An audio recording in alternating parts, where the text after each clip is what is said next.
Hi, everybody. Yeah, I changed clothes. Different day. Anyway, I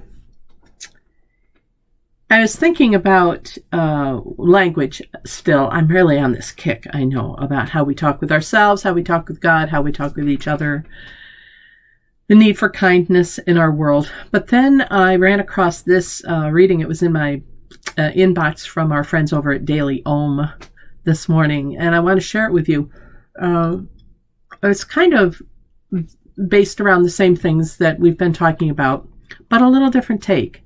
And it really speaks to me. I have these kinds of discussions frequently with my brother, who is a Christian Scientist and has been for 60 or 70 years, maybe 60 years. And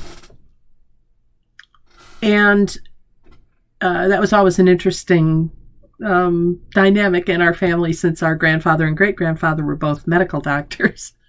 But I have great respect for him and for his faith.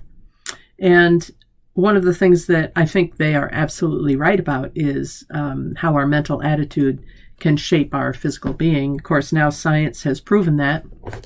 Research, both here at the University of Rochester and at Duke University, have uncovered or proven a lot of the connection between mind and body.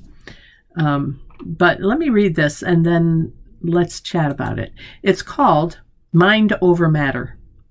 And it says we can improve our physical well-being by first starting to notice our thoughts and our reactions to them. The power of the mind is a curious thing, it says, because it is so powerful, yet so difficult to control sometimes.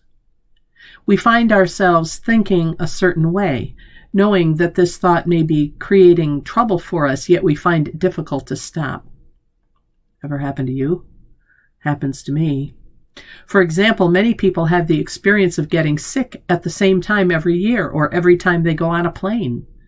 They may even be aware that their beliefs impact their experiences, so continue to think they will get sick, and then they do. Sometimes we need to get sick in order to process something or move something through our bodies. But often we get sick or feel exhausted because we don't make the effort to galvanize the power of our minds in the service of our physical health, which is one of the most important functions. We really can use it to communicate to our bodies. Yet we often regard the two as separate entities that have little to do with one another. Knowing this, we have the power to create physical health and mental health simply by paying attention to the tapes running in our minds. Just a little disclaimer here. This is not saying that physical illness or dis-ease are not real things and don't have organic roots, and certainly not that mental illness can be resolved through these practices. If we're talking a chemical imbalance in the brain, then we're talking a chemical imbalance in the brain, and there's a lot of conversation and discussion, and I am ill-equipped to have those conversations about how much we can control the chemistry of our brains just by our brains. Remains to be seen. I just don't want you to think that I'm saying don't go to the doctor, and don't go to your mental health professional. I happen to go to both, so it's I really believe in them as well. But anyway, knowing this, we have the power to create physical health and mental health simply by paying attention to the tapes running in our minds. Once we hear ourselves, we have the option to let the tape keep running or to make a new recording. We harness the power of the mind in our defense when we choose supportive, healing words that foster good health and high spirits. All we need to do is remember to tend the field of our mind with the attentive and loving hand of a master gardener, tending her flower beds, culling out the weeds so that the blossoms may come to fruition. I really like that. I happen to believe that. But I also recognize the fact that when I'm going through something like that, a time like that where I'm feeling discouraged or down, I often don't have the energy. I know my brain is capable of turning things around, and often I don't have the energy to do that.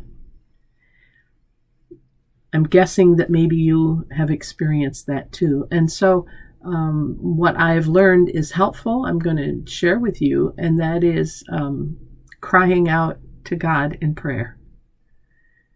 When I can't do it myself anymore, I especially felt this as a single mom with teenagers, trying to maintain the household, trying to support the family financially, trying to stay atop of everything that they were doing. And in those moments when I was just feeling utterly defeated or discouraged, just crying out to God and saying, I can't do this anymore. I just need help.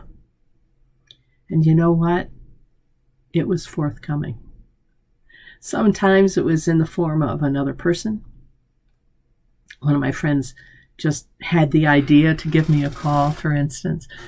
Sometimes it was in a thought that would come to me. Sometimes it would be in my laying my head down and awakening refreshed. Sometimes it would be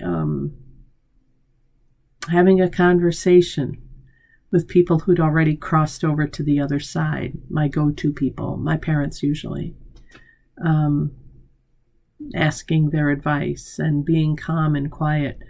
And even as I sometimes was sobbing, but the answers would come. We're not alone. It's easy for us to think, because we live in the 3D world confined by our bodies, it's easy for us to think that this is all there is. But it's not. And yes, I encourage you to think about talking with your body about your health. And saying mantras like, I am strong, I am healthy, I am strong, I am healthy, I am empowered. Saying that as you walk or as you exercise or just as you meditate. Before I got my booster shot earlier this week, saying to my body, I'm going to give you a real present that's going to help you in everything that you're trying to do to keep me safe, and I thank you for that. And just entering this place of gratitude can make a difference. I didn't have really any response except being a little tired, you know.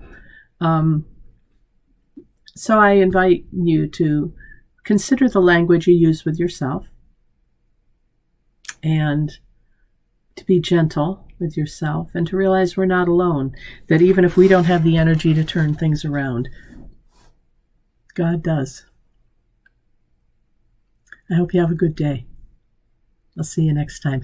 Thanks for joining me for this prayerful pause with the pastor. A few moments to think of something greater than ourselves. Sometimes the greater than is really within ourselves too. It's the power of our mind. That is a synonym for God, however. Universal mind with a capital M. Must be a connection there, don't you think? All right. I'm Pastor Deb Swift of South Presbyterian Church, and I look forward to seeing you next time. Until then, God bless. Take care, and bye for now.